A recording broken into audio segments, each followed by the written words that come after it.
आपसे माफी चाहता हूं कि इतनी गर्मी में आपको यहां बैठा दिया है। ये शामियाना भी बंद था बिल्कुल। मोदी जी आपको टीवी पे दिखते हैं, एक बार चोरी पूरी हो गई वो दिखेंगे भी नहीं, वो अंदर बैठ जाएंगे रेसकोर्स रोड के। वो अलग बात है कि थोड़ी देर बाद बैठना पड़ेगा उनको, क्योंकि इतना गुस्सा है जनता के दिल में। बिहार को देखो, यहां पे आप यात्रा में आओ, देखो क्या हो रहा है।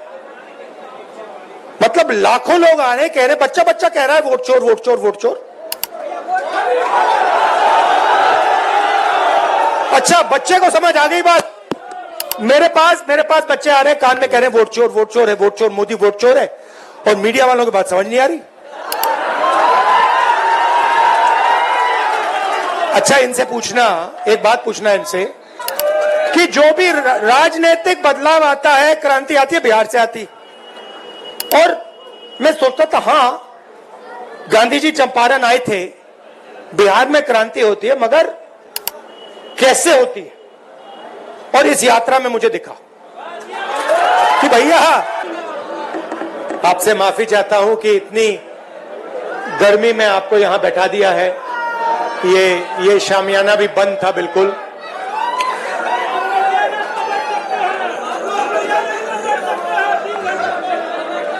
कुछ साल पहले अमित शाह ने बयान दिया, एक बार नहीं अनेक बार, कि अब बीजेपी की सरकार 40-50 साल चलेगी। हाँ, और मैं सोच रहा था कि यह व्यक्ति कैसे कह सकता है, इसको कैसे मालूम कि बीजेपी की सरकार 40-50 साल चलेगी। हम सब राजनेता हैं, जनता क्या करेगी, जनता के दिल में क्या होता है, जनता ही जानती है। तो ऐसा बयान देना कि अब हमारी सरकार 40-50 साल चलेगी, यह अजीब सा बयान है। और उस टाइम मैंने सोचा था कि इसको कैसे मालूम कि 40-50 साल के लिए सरकार चलेगी। और अब सच्चाई पूरे देश के सामने आ गई है। वो ये बात इसलिए कह सकते हैं कि वो वोट चोरी करते हैं, और ये चोरी इन्होंने अभी नहीं चालू की। मैं आपको बता रहा हूं, एक दिन ये आएगा बाहर। ये चोरी सालों से हो रही है। ये चोरी गुजरात में पहले शुरू हुई, उसके बाद 2014 में नेशनल लेवल पे आई, उसके बाद चुन चुनकर ये लोग स्टेट जीतते हैं और हरवाते हैं। और ये बात मैं नहीं कहता था, क्योंकि मेरे पास सबूत नहीं था, क्योंकि मैं आमतौर से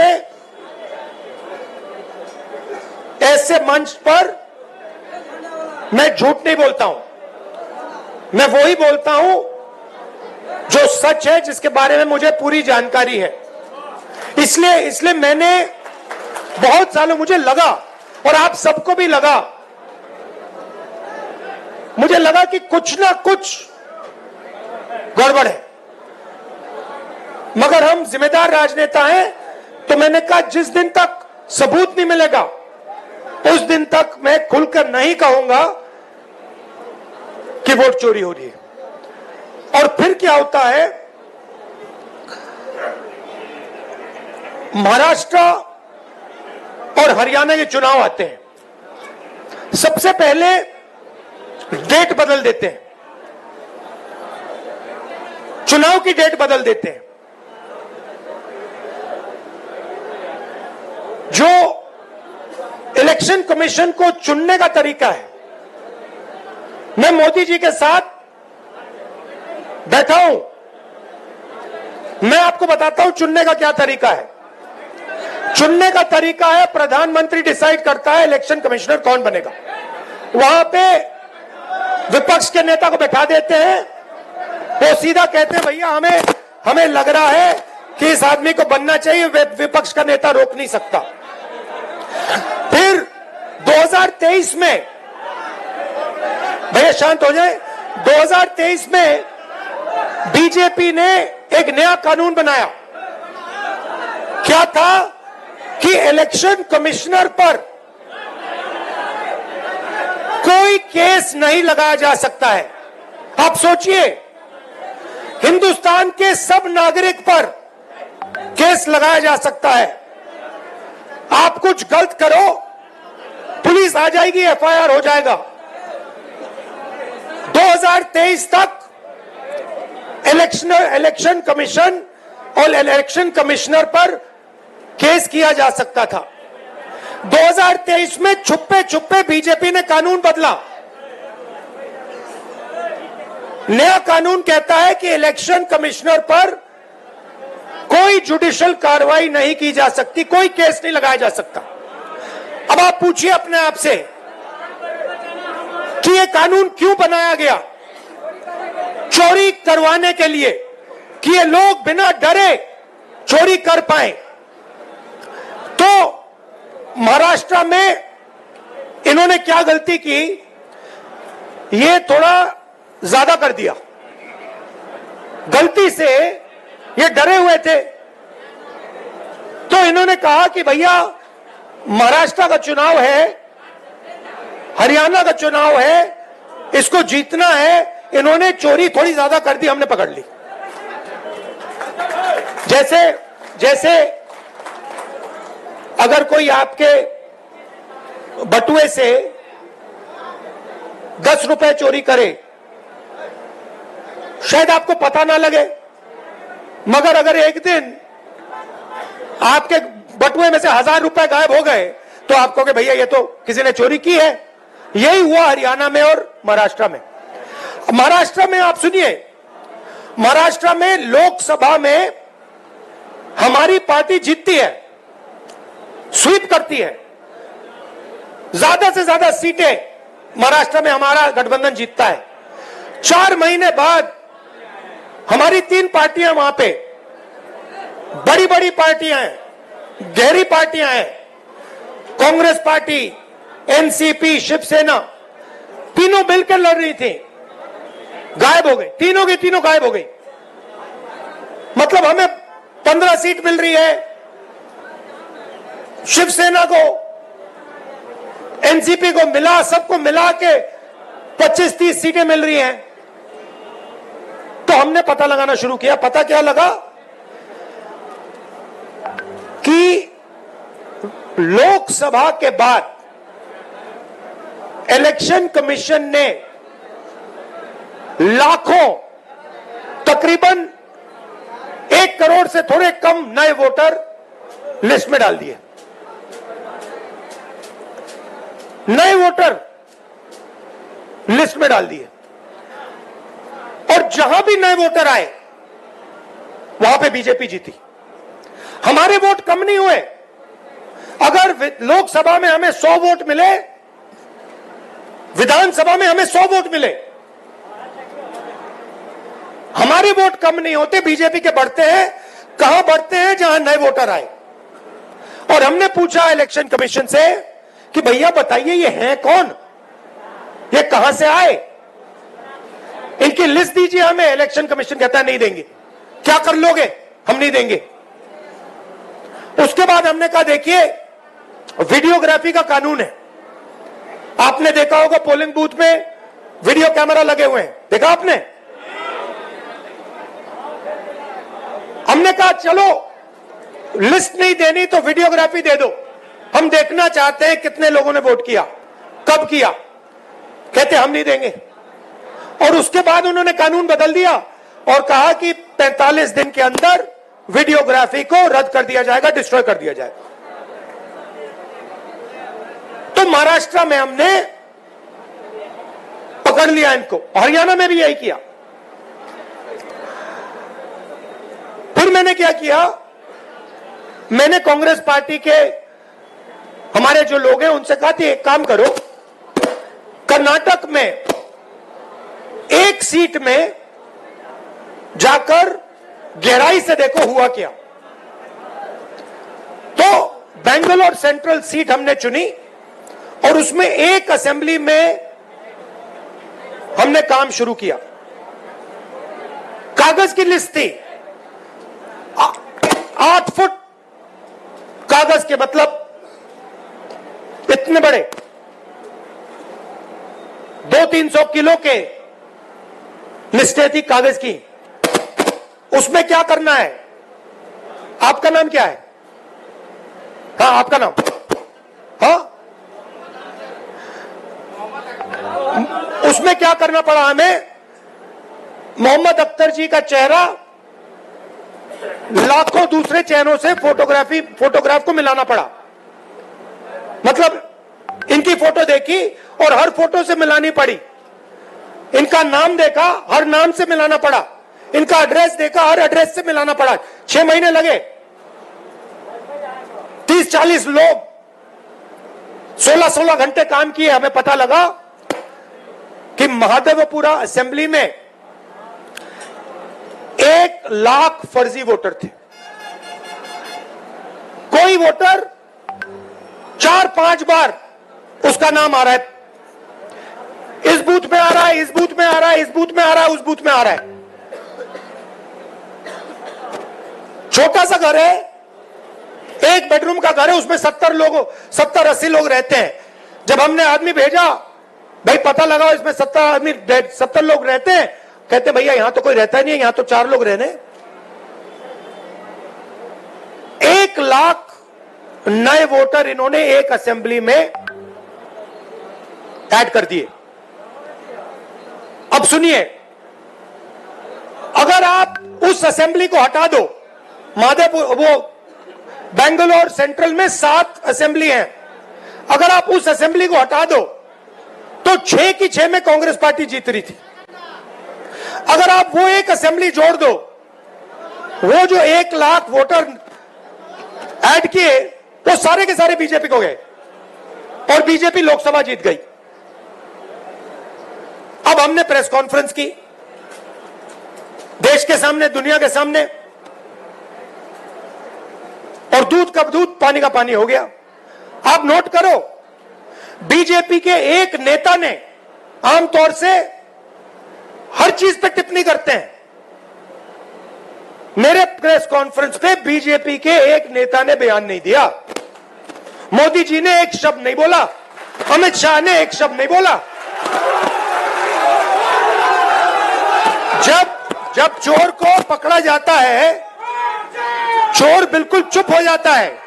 जब पुलिस वाले उससे पूछते हैं क्या किया, बिल्कुल चुप हो जाता है, कुछ बोलता नहीं हो, क्योंकि जानता है कि भैया पकड़ लिया, फंस गया। तो ये हुआ है। अब वोट का क्या मतलब है? आप कहोगे ठीक है भैया, बीजेपी वोट ले गई, वोट बढ़ा दिए, बिहार में 65 लाख वोट कम कर दिए। अच्छा, इनका तरीका मैं आपको बताता हूं। ये क्या करते हैं, ये 65 लाख वोट कम करेंगे और फिर 65 लाख वोट जोड़ेंगे। ये इनका गेम है। तो अब आप कहो भैया माइक तो ठीक कर दो।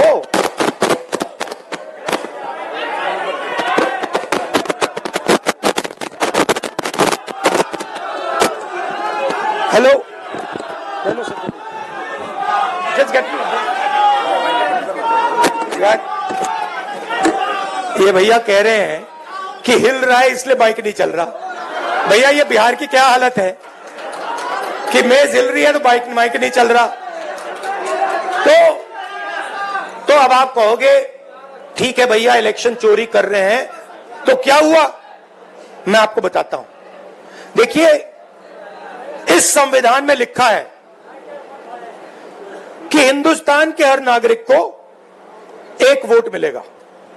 2 नहीं मिलेंगे, 5 नहीं मिलेंगे, आधा नहीं मिलेगा, 1 मिलेगा। मतलब अगर दलित है, ईबीसी है, पिछड़े वर्ग के हैं, मुसलमान हैं, हिंदू हैं, जो भी हैं, 1 1 वोट मिलेगा, 2 नहीं, आधा नहीं। अंबानी जी का जो बेटा है उसे उतने ही वोट मिलते हैं जितने देश के सबसे गरीब बच्चे को मिलते हैं, 1। और वोट को सबसे ज्यादा किसको जरूरत होती है? आप क्या सोचते हो? अंबानी जी को वोट की जरूरत है? कोई फर्क पड़ता है उनको? वोट डाले ना डाले कुछ फर्क नहीं पड़ता। बैंक के दरवाजे उनके लिए खुले हैं, कर्जा माफ उनका खटाखट होता रहता है। उनका बच्चा कहता है भैया मुझे बिजनेस करना है, 2 मिनट में बिजनेस कर सकता है। वोट किसको चाहिए? वोट हिंदुस्तान के गरीब लोगों को चाहिए, क्योंकि इसके बिना आपके कोई अधिकार नहीं है। आजादी से पहले जब आपके पास वोट नहीं था, कोई अधिकार नहीं था। दलितों को कहा जाता था कि भैया आपको हम छुएंगे नहीं, आप यहां अपना चेहरा नहीं दिखा सकते। पिछड़ों को कहा जाता था कि भैया आपकी कोई जगह नहीं है, सरकार में कोई जगह नहीं है, शिक्षा के सिस्टम में कोई जगह नहीं है।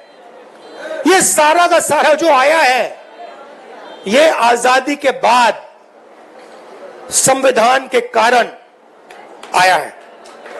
और संविधान क्या है?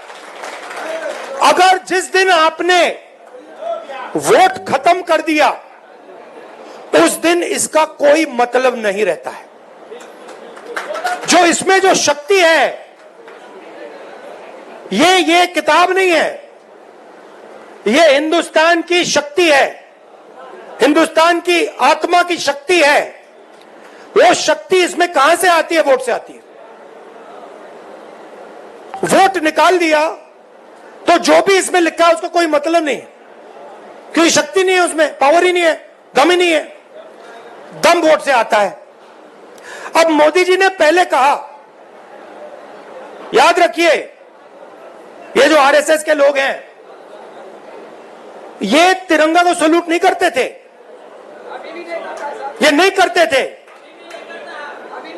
अभी खड़े हो जाते हैं ऐसे, मगर दिल अंदर दूसरा करता है, क्योंकि ये जानते हैं कि ये जो किताब है ना, ये पिछड़ों को, ईबीसी को, दलितों को, गरीब जनरल कास्ट के लोगों को, महिलाओं को आगे बढ़ाने की किताब है, उनके अधिकार की किताब है, और वो अधिकार नहीं देना चाहते। तो ये इसको चुनाव में इन्होंने कहा, बड़े बड़े नेताओं ने कहा हम संविधान को बदल देंगे, और हमने कहा ऐसे नहीं होगा, सपने मत देखो, संविधान को कोई शक्ति नहीं बदल सकती।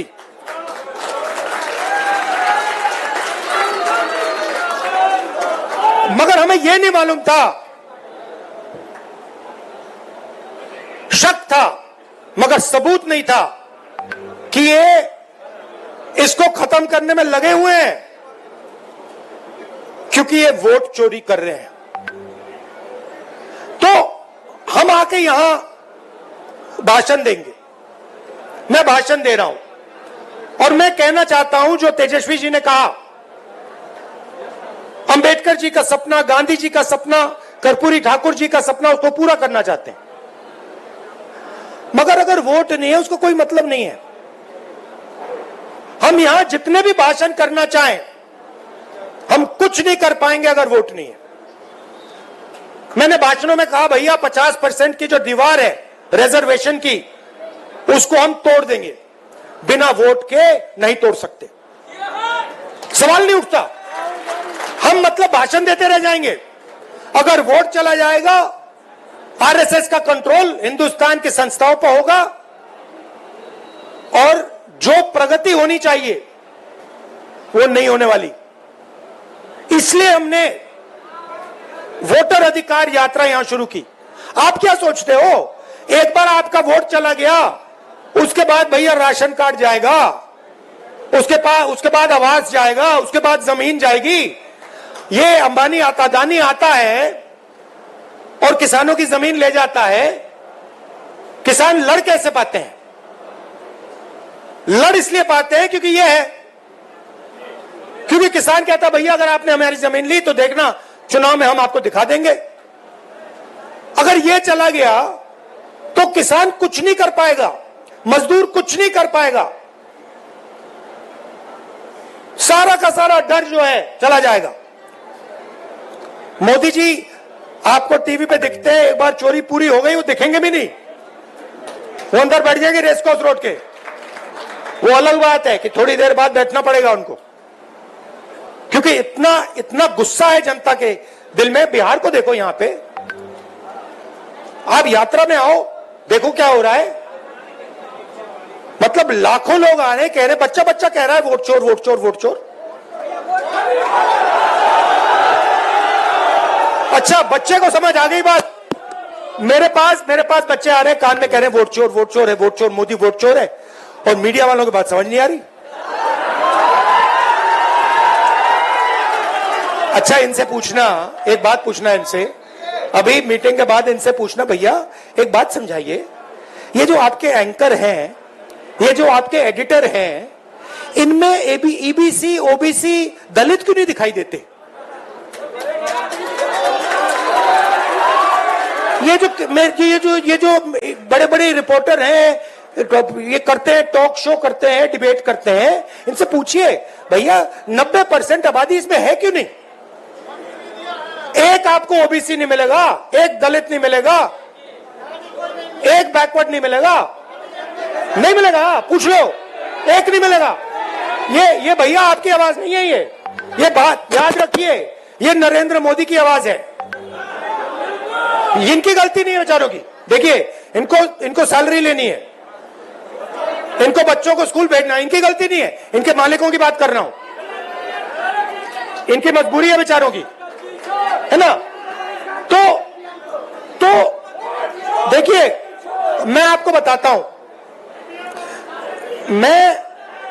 मुझ में अजीब सी बात है, जब मैं छोटा सा था तब से, जब मैं मन बना लेता हूं ना कि ये करना है, बस गया काम, वो होगा।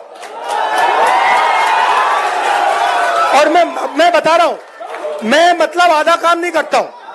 मैंने कहा था कि जमीन अधिग्रहण बिल होगा, आधी कांग्रेस पार्टी खिलाफ खड़ी हो गई थी, मैंने कहा भैया आप करो जो करना है, ये होगा, मैंने करवा दिया। तो मेरा कहना है, एक बात आप लोग समझ लीजिए कि 90% जो लोग हैं, तकरीबन 50% बैकवर्ड कास्ट में आते हैं, उसमें ईबीसी है, ओबीसी है, तकरीबन 15% दलित हैं, उसमें महादलित भी हैं, तकरीबन 15% माइनॉरिटीज हैं। नहीं, बिहार की बात नहीं कर रहा हूं, देश की बात कर रहा हूं। और आदिवासी तकरीबन 9%। सबको जोड़ लो 90% हो जाता है। और मुझे क्या दिख रहा है कि इस देश में 90% को कुछ मिलता ही नहीं है। आप देखते रह जाते हो। तो आने वाले समय में जो 90% है, उसको राजनीति में, हिंदुस्तान के इंस्टीट्यूशंस में, सारी जगह भागीदारी मिलनी होगी। और एक नए तरीके से सोचकर हमें विकास करना पड़ेगा। और मैं आपको सीधा बता देता हूं, जो मैं कहता हूं, जिस प्रकार से मैं साफ कहता हूं, मुझे मतलब मैं झिझकता नहीं हूं। जाति जनगणना, हाँ, जाति जनगणना तो फाउंडेशन है उसका। सबसे पहले जाति जनगणना में दूध का दूध पानी का पानी हो जाएगा। कौन क्या है, क्या नहीं है, कहां है, सब पता लग जाएगा। और तेलंगाना में हमारा मॉडल है, रेवंत रेड्डी जी आए हैं, तेजस्वी जी की भी उनसे बात हो रही थी, डिटेल में हमने किया है, मतलब वो ब्लूप्रिंट है विकास का। ठीक है, तो एक नए तरीके से हम विकास के बारे में सोचेंगे, जिसमें सब लोगों को लगेगा कि देश हमारा है, देश की संस्थाओं में हमारे भी लोग हैं और मजा आ रहा है। ये बदलाव हम लाएंगे, टाइम लगेगा क्योंकि वोट चोरी कर रहे हैं, मगर मैं आपको कह रहा हूं ये आएगा, आप देखना, ये जबरदस्त तरीके से हम बदलाव लाने वाले हैं। आपने अपनी शक्ति दी, आपने ये जो क्रांति होती है ना हिंदुस्तान में, मुझे कहते थे कि हिंदुस्तान में क्रांति बिहार से आती है, मुझे कहते थे कि जो भी राजनीतिक बदलाव आता है, क्रांति आती है बिहार से आती। और मैं सोचता था हां, गांधी जी चंपारण आए थे, बिहार में क्रांति होती है, मगर कैसे होती है? और इस यात्रा में मुझे दिखा कि भैया आप समझ लो कि यहां पे जो आपने किया है ना, ये जो नारा दिया है वोट चोर वोट चोर, ये आपने बिहार से पूरे देश में फैला दिया है,